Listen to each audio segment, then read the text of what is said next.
Sa panahon na yun, hindi na ako nakakapag-sokray.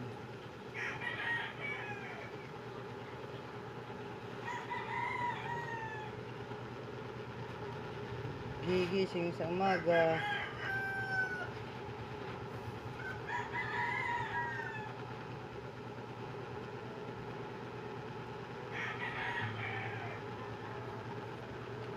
tatrabaho muna bago magkape.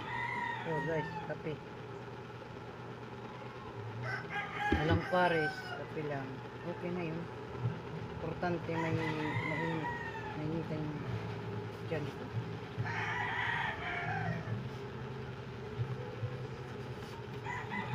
Ang hirap isipin.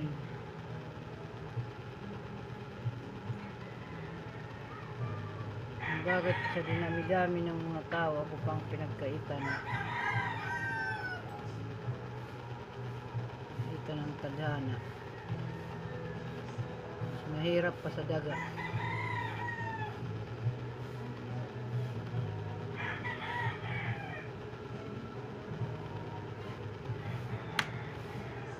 Hindi naman na mahirap na as in, ibig ko ba sabihin kapos lagi, kapos sa pera.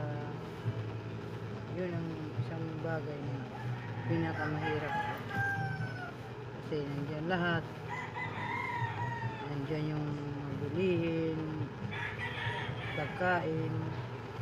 Hindi ka naman makakakain kung wala kang pera, diba? Ang budget sa mga eskwela, minsan alam nyo guys, nangungutang ako para lang makapasok yung estudyante ko. Kahit high school pa lang yan at saka elementary, mahirap na para sa akin kasi gawa nga ng matumal ng mga paninda. Kaya minsan dinadaan ko na lang sa sayaw, sa kanta, yung